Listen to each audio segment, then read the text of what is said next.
প্রকৃতিতে শরতের ছোঁয়া লেগেছে মাত্র। নিকষ কালো আকাশে এখন শুভ্র মেঘের খেলা। চারপাশে ফুরফুরে বাতাস থাকলেও ভ্যাপসা গরম অস্থির করে তুলছে জীবন। আরফান বারান্দায় রাখা বেতের সোফায় বসে আছে। গায়ে পাতলা টি শার্ট আর ট্রাউজার, চোখে মোটা ফ্রেমের চশমা। পা দুটো টি টেবিলে রেখে কোলের উপর ল্যাপটপ, কপালে হালকা ভাঁজ। হাতের 10 আঙ্গুল কিবোর্ডে নিরন্তর ছুটে চললেও মস্তিষ্কে ঘুরে বেড়াচ্ছে জটিল এক প্রশ্ন। মেয়েটা কি সত্যিই শ্যামলতা? এক ঝলক দেখেই এমন কিছু ভেবে নেওয়াটা কি ঠিক হচ্ছে আরফানের? শ্যামলতার পা দুটো যে আরফানের ভীষণ পরিচিত তাতে কোনো সন্দেহ নেই। এতগুলো বছরে পায়ের আঙুলগুলোর দৈর্ঘ্যপ্রস্থ পর্যন্ত মুখস্থ করে ফেলেছে আরফান। তবুও কোথাও যেন একটা কিন্তু থেকেই যাচ্ছে। এক পলকের দৃষ্টিকে ততটা বিশ্বাস করা যাচ্ছে না। মেয়েটাও তো স্পষ্ট কিছু বলছে না। বারবার ফোন বা মেসেজ দেওয়াটাও অস্বস্তিকর। সেদিন যদিও নিজের অস্বস্তি আত্মসম্মান পাশে রেখে রেস্টুরেন্টে গিয়ে বসেছিল দুজন, কিন্তু কাজের কাজ কিছুই হলো না। গোটা 2 ঘন্টা বসে থেকে 2 থেকে 3টা কথা বলতে পেরেছিল আরফান। তার উপর মেয়েটি কেমন উদ্ভট কাজ করে বসল। হুট করেই উঠে চলে গেল। কি আশ্চর্য! মেয়েটাকে মাঝে মাঝে পাগল মনে হয় আরফানের, কিন্তু পর মুহূর্তেই তার নিবিড় চোখ দুটোর কথা মনে পড়ে। মেয়েটার চোখে কি সত্যি অন্যরকম কিছু ছিল না? একদম অন্যরকম কিছু অনুভূতি। দরজা খোলার শব্দে বারান্দা থেকে রুমের ভেতর উকি দিল আরফান। আগন্তুককে দেখে দীর্ঘশ্বাস ফেলল। ল্যাপটপে শাটার নামিয়ে অপেক্ষা করতে লাগল। প্রায় সাথে সাথেই ছোটোখাটো সুন্দরী এক তরুণী এসে বসল সোফায়। সারা শরীরে তার শিশুসুলভ চঞ্চলতা, চোখে মুখে স্বভাবসুলভ হাসি, হাতে 2 কাপ কফি। আরফান চশমাটা খুলে মনোযোগী চোখে তাকালো। মেয়েটা 1 কাপ এগিয়ে দিতেই মৃদু হাসল আরফান। কফির কাপ হাতে নিতে নিতে বলল, তোমার কফির হাত আগের থেকে ভালো হয়েছে। Good, I am Impress. মেয়েটা হাসল না। চোখ দুটোতে রাজ্যের বিরক্তি নিয়ে বলল, তুমি বিয়ে কবে করছো? বুড়ো হয়ে যাচ্ছ তুমি, সাথে আমিও বুড়ি হয়ে যাচ্ছি। আরফান হেসে বলল, তোমার বয়স কত? 23 অথবা 24। 23-24 বছরে কেউ বুড়ি হয় না। মেয়েরা 25 বছরেই বুড়ি হয়ে যায়। তুমি বুঝবে না। যারা সারাদিন পড়াশোনা করে তাদের এসব বোঝার কথা না। এখন বলো বিয়ে কবে করছো? আরফান হাসল, তবে প্রত্যুত্তর করার চেষ্টা করল না। ল্যাপটপটা টি টেবিলের উপর রেখে পা নামিয়ে বসল। মেয়েটা কৌতূহলী কণ্ঠে প্রশ্ন ছুড়ল, কাজ করছিলে? সারাদিন এত কী কাজ করো তুমি? খুব ইম্পর্ট্যান্ট নাকি অল্প ইম্পর্ট্যান্ট? খুব ইম্পর্ট্যান্ট। রিসার্চের রিপোর্ট লিখছিলাম। আগের বার ল্যাপটপটাই তো গেল। গেল? কই গেল?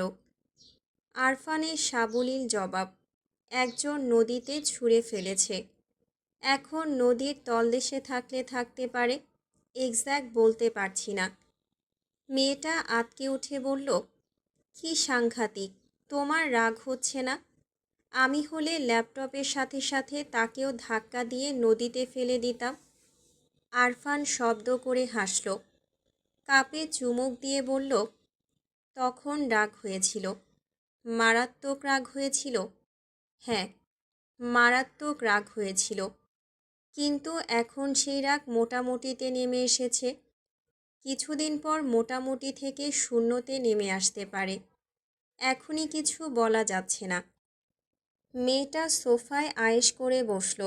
চোখ ছোট ছোট করে কৌতূহল নিয়ে বলল, কিন্তু সব রেখে ল্যাপটপটাই নদীতে ফেললো কেন? আর ঢাকা শহরে নদী কোথায়? কক্সবাজার গেলাম যখন, তখন ফেলেছে। কেন ফেলেছে জানি না। ল্যাপটপ ফেলে দেওয়ার মতো আহামরি কোনো কারণ আমি খুঁজে পাইনি। আমার তখন মনে হয়েছিল মেয়েটা বদ্ধ পাগল। এখন অবশ্য তাই মনে হয়। তবে সেই ভাবনাটা পরিবর্তন হলেও হতে পারে। হুট করেই মনে হচ্ছে মেয়েটা আসলে বদ্ধ পাগল নয়, মাথায় একটু সমস্যা আছে মাত্র। কথাটা বলে হেসে ফেলল আরফান। মেয়েটা চোখ বড় বড় করে বলল, কি বলছো? ওটা একটা মেয়ে ছিল? আরফান মাথা নাড়ল। মেয়েটা চোখ দুটো ছোট ছোট করে সন্দিহান কণ্ঠে প্রশ্ন ছুড়ল, সুন্দরী ছিল? আরফান কফির কাপটা টেবিলের উপর রেখে হাসল।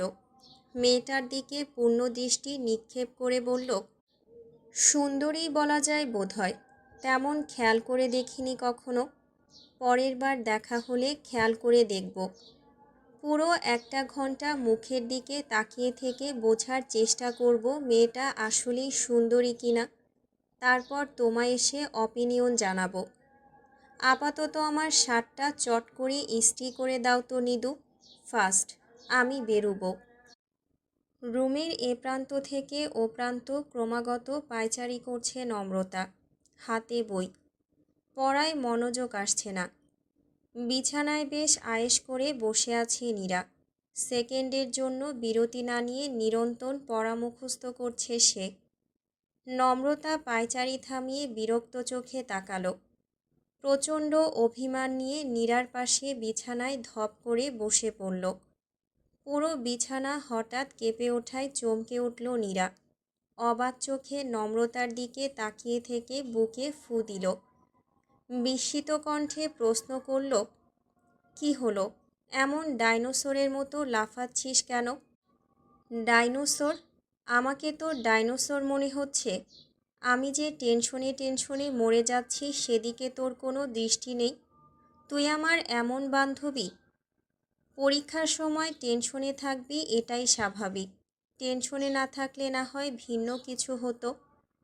নম্রতা বিরক্ত হয়ে বলল, আরে বাপ, এই টেনশন সেই টেনশন নয়। এটা হলো হৃদয় ঘটিত টেনশন। নীরা সরু চোখে তাকালো। সন্দিহান কণ্ঠে বলল, কেন? হৃদয় আবার কি হলো?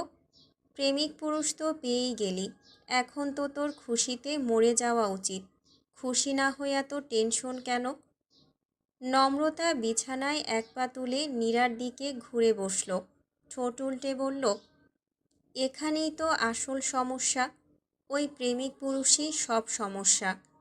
ওই ডক্টর আসলে সে কিনা সেই কনফিউশনটা না হয় আমার পায়ের ছবিতে অনেকাংশেই ক্লিয়ার হয়েছে। কিন্তু ডক্টর আর সেকে মেলাতে গেলেই কেমন হেঁচকি উঠে যাচ্ছে আমার।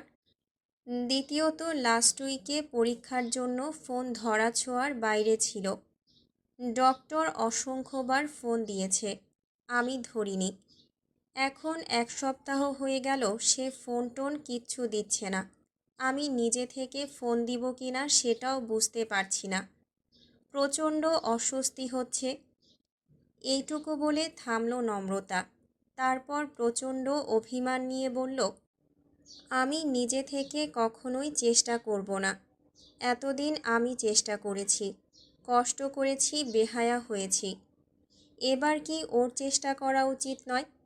এবার সে যোগাযোগ না করলে আমি সত্যি সত্যি বিয়ে করে ফেলব নীরু। আমার আর ভালো লাগছে না। নীরা হেসে ফেলল।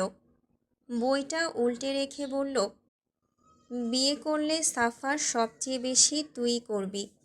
পত্রপ্রেমিক নিয়ে তুই যে পরিমাণ পজেসিভ, তাতে দেখা গেল বিয়ে করলি ঠিক আছে, কিন্তু বাসর ঘরে বসে ফোন দিয়ে ন্যাকামো শুরু করে দিবি। দোস্ত, আমি এই ব্যাটার সাথে বাসর টাসর কিছু করব না। আমার দম বন্ধ লাগছে। আমি এই ব্যাটাকে স্বামী হিসেবে মানি না, মানব না। আমার ডাক্তার আমাকে এনে দে ব্যাস। তখন যত প্যারা হবে আমাদের। তোর কান্নাকাটি দেখে নাদিম অন্তুরা সত্যি সত্যি তোকে বাসর ঘর থেকে ভাগিয়ে আনতে পারে, এদেরও বিশ্বাস নেই। পরের দিন খবরের কাগজে আমাদের ছবি। আহা, হিট হিট। নীরার বলার ভঙ্গিতে হেসে ফেলল নম্রতা। নীরা হেসে বলল, হাসিস না, সিরিয়াসলি বলছি। তুই যদি অত কাণ্ড করিস তাহলে নাদিম নির্ঘাত মধ্যরাতে তোর জামাইকে গিয়ে বলবে আরে, এত চাপ নিতাছো কেন মাইরি? বাংলাদেশে কি বইয়ের অভাব পড়ছে নাকি? এক বউ গেলে আরেকটা আসবে, আরেকটা গেলে আরও একটা আসবে, আসতেই থাকবে। টেনশন করে চান্দি গরম কইরো না। তোমাকে আমরা আরেকটা বই এনে দেব, দরকার পড়লে বইয়ের বাজার বানাই দেব, কিন্তু আমার বান্ধবীরে দেব না মামা। বান্ধবীর জামাই পছন্দ হয় নাই, সো জামাই চেঞ্জ। নীরা এইটুকু বলতেই হুহা করে হেসে উঠল নম্রতা। নীরাও খুব হাসল। নম্রতা হাসতে হাসতে বলল, হতেই পারে, নাদিমের পক্ষে সব সম্ভব। তারপর হঠাৎই গম্ভীর হয়ে বলল, তাহলে তুই কিভাবে পারবি? তোর দম বন্ধ লাগবে না নীরু? নীরার মুখের ভাব পরিবর্তন হলো না। আমার কেন দম বন্ধ লাগবে? তুই অন্তুকে ভালোবাসিস, অন্তুকে ভালোবেসে অন্যজনকে বিয়ে করতে যাচ্ছিস, তবুও বলছিস দম বন্ধ কেন লাগবে? নীরা হেসে বলল, ছোটবেলায় অ্যাঞ্জেল হওয়ার স্বপ্ন দেখতি না নমু? সুন্দর দুটো ডানা মেলে পরীদের মতো উড়ে বেড়ানোর স্বপ্নটা কোন মেয়ের ছিল না বলতো? অথবা বিশাল রাজ্যে রাজকুমারী হয়ে যাওয়া, গা ভর্তি গহনা, ঘোড়ায় চড়া রাজপুত্র। এত এত দাসীর স্বপ্ন তো সবাই দেখত। সেই স্বপ্ন পূরণ না হওয়াতে কি দম বন্ধ হয়ে মারা যাচ্ছিস? ভালো আছিস, নতুন নতুন স্বপ্ন দেখছিস। চোখে অসংখ্য স্বপ্ন থাকলে দুই একটা অসম্ভব স্বপ্ন ভুলে থাকা যায় নমু। অসম্ভব স্বপ্নগুলো অবসরে অনুভব করে আনন্দ পাওয়ার জন্যই হয়, বাস্তবে পাওয়ার জন্য নয়। নম্রতা হঠাৎ কোনো কথা খুঁজে পেল না। কয়েক সেকেন্ড অপলক চেয়ে থেকে বলল, অন্তুকে অ্যাটলিস্ট জানাতে তো পারিস, অথবা নাদিম বা রঞ্জন। অন্তুকে বলার প্রশ্নই আসে না। আর নাদিম রঞ্জনকেই বা কী বলবো? এটা তো বলার মতো কিছু না। আমার আবেগ, আমার অনুভূতি আমার মধ্যে আবদ্ধ থাকাটাই কি ভালো নয় নমু? তুই শুধু শুধু এত ভাবছিস, বাদ দে তো। নম্রতা দীর্ঘশ্বাস ফেলল। এই মেয়েটাকে সে বোঝে না, কিচ্ছু বোঝে না। নাদিম ভ্রুকুচকে ঘড়ির দিকে তাকিয়ে আছে। ঘড়িতে 3টা বাজতে আর 3 মিনিট বাকি। মৌসিকে পড়ানোর কথা 2টা 30-এ, অথচ তার খবর নেই। মৌসির সময় জ্ঞানহীনতায় নাদিম বিরক্ত, চরম বিরক্ত। ঘড়ির কাঁটা যখন 3টা 2-এর ঘরে গেল, ঠিক তখনই মৌসির আগমন ঘটল। ব্যস্ত ভঙ্গিতেই বই খাতা বের করতে করতে বলল, সরি স্যার। নাদিম জবাব দিল না। মৌসিকে আজ স্বাভাবিক লাগছে। মুখে বা শরীরে আলাদা কোনো সাজগোজ নেই। সাদা রঙের একটা টপের উপর লাল রঙের স্কার্ফ ঝুলছে। চোখ দুটো লাল হয়ে ফুলে আছে। মৌসি কাঁদছিল। কাঁদলে কাঁদতে পারে। এই বয়সী মেয়েদের কান্নাকাটি করা আহামরি কোনো বড় বিষয় নয়। এরা কথায় কথায় ফ্যাচ ফ্যাচ করে কেঁদে ফেলবে, এটাই স্বাভাবিক। নাদিম গম্ভীর মুখে পড়ানো শুরু করল। মৌসি হঠাৎই প্রশ্ন করল, আপনার বন্ধু এখন কেমন আছে স্যার? নাদিম জানালো, ভালো আছে। উনি কি শেষমেশ পরীক্ষাগুলো দিচ্ছেন? নাদিম ভ্রু বাঁকিয়ে তাকালো। কপাল কুঁচকে বলল, আমার বন্ধুর যে পরীক্ষা দেওয়ার কথা ছিল না, সেটা তুমি কি করে জানলে? মৌসি হেসে বলল, আমি জানি। আমি অনেক কিছুই বুঝে ফেলতে পারি। নাদিম বিরস কণ্ঠে বলল, ও আচ্ছা। মৌসি বোধহয় খানিকটা হতাশ হলো। নাদিম প্রত্যুত্তরে কিছু জিজ্ঞেস করবে, সামান্য কৌতূহল দেখাবে, এমনটাই হয়তো আশা করেছিল মৌসি। মৌসি মৃদু কণ্ঠে বলল, আমি আরেকটা বিষয় বুঝে ফেলেছি। কি বিষয় বুঝে ফেললে? আপনি অতি শীঘ্রই আমাদের বাড়িতে আসা বন্ধ করে দেবেন। মৌসি নামের একটা মেয়েকে যে পড়াতেন সেটাও ভুলে যাবেন। আমি ঠিক বলছি না স্যার? নাদিম হাসল। আমি তোমার মতো আগাম বুঝে ফেলতে পারি না মৌসি। আমার মনের কোনো ঠিক ঠিকানা নেই। সকালে নেওয়া সিদ্ধান্ত বিকেলে এসেই বদলে যেতে পারে। তুমি তোমার পড়ায় মনোযোগ দাও। আমার তোমার বাড়ি আসা বন্ধ করে দেওয়াটা কোনো গুরুত্বপূর্ণ ব্যাপার নয়। মৌসি কৌতূহল নিয়ে বলল, আগে আপনি মাঝে মাঝেই অন্যরকম করে কথা বলতেন, এখন কেন বলেন না? ইচ্ছে করে না তাই। এখন আমাকে পড়াতেও ইচ্ছে করে না, তাই না? নাদিম দীর্ঘশ্বাস ফেলে মৌসির দিকে তাকালো। মেয়েটির বুকে কান্না, কণ্ঠটা কি একটু কাঁপল, কিন্তু সেই কাঁপা কণ্ঠটা অগোছালো নাদিমকে ছুঁয়ে দিতে পারল না। সে শান্ত কণ্ঠে বলল, হুম, ইচ্ছে করে না। মৌসি কিছুই বলল না, মাথা নিচু করে গ্রামাটিক্যাল নিয়ে ব্যস্ত হয়ে পড়ল। নাদিম আগের মতোই নিরুদ্বেগ বসে রইল। মৌসির খাতা চেক করতে করতে হঠাৎ মনে পড়ল, অন্তরাজকে ড্রেসিং করার ডেট, ঠিক 5টায় হাসপাতালে যেতে হবে। নাদিম তাড়াহুড়ো করে ঘড়ির দিকে তাকালো। ব্যস্ত ঘড়ির কাঁটা এখন 4টার দোরগোড়ায়। বিকেল 5টা। চেম্বার থেকে বেরিয়ে যাওয়ার তোড়জোড় করছে আরফান। কালো চামড়ার ব্যাগটা হাতে তুলে নিয়ে চেম্বার থেকে বেরোতেই নম্রতাকে চোখে পড়ল তার। নম্রতা নাদিমার অন্তুর সাথে ড্রেসিং রুমের দিকে যাচ্ছে। নম্রতাকে দেখে কয়েক সেকেন্ডের জন্য থমকে গেল আরফান। গরমে ত্যক্ত বিরক্ত নাদিমের চোখ এড়ালো না আরফান। আরফানকে এদিকে আসতে দেখেই নম্রতার মাথায় চাটি মারল সে। ফিসফিস করে বলল, তোর পিরিতি ঠুক্কু, পত্রপ্রেমিক চইলা আসছে মামা। ডাক্তারে ফান্দে যেহেতু ফালাইছোস, কড়াই গন্ডায় শোধকরণ লাগব। ডাক্তার প্রেমিক হওয়া সত্ত্বেও যদি হাসপাতালের ওষুধপত্র কিনে খাওয়া লাগে, তাইলে তো যন্ত্রণা মামা। ব্যাটাকে বল আমাগো ঔষধের টাকা ফিরাই দিতে, নয়তো হাত পা কিচ্ছু ধরতে দিবি না। তোরে আমরা ক্যাশ অন ডেলিভারি দিমো, ক্যাশ বন্ধ তো ডেলিভারিও বন্ধ। নাদিমের কথায় হেসে ফেলল অন্তু। নম্রতা গরম চোখে তাকালো। ততক্ষণে বেশ খানিকটা কাছাকাছি এসে দাঁড়িয়েছে আরফান। আরফানকে কাছাকাছি এসে দাঁড়াতে দেখেই হেসে হাত বাড়ালো নাদিম। আসসালামু আলাইকুম আরফান ভাই, কেমন আছেন? নম্রতা অবাক হলো। এই অল্প দিনে নাদিম আরফানের সাথেও বন্ধুত্ব করে নিয়েছে নাকি? আশ্চর্য, কিন্তু কিভাবে? আরফান হাত মিলিয়ে হাতটা বুকে ছুঁয়ে হাসল। মোলায়েম কণ্ঠে বলল, আলহামদুলিল্লাহ, তোমরা? ভালোই আছি। একটা মাথা পাগল আরেকটা হাত ভাঙা নিয়ে ঘুরলে যতটা ভালো থাকা যায়, ঠিক ততটা। আপনি একটু মাথা পাগলটাকে পাহারা দেন ভাই, আমি আর অন্তু 5 মিনিটে আসছি। আরফান যেন সুযোগটা লুফে নিল। হাস্যোজ্জ্বল কণ্ঠে বলল, শিওর। নম্রতাকে কিছু বলার সুযোগ না দিয়েই জায়গাটা থেকে সরে পড়ল অন্তু নাদিম।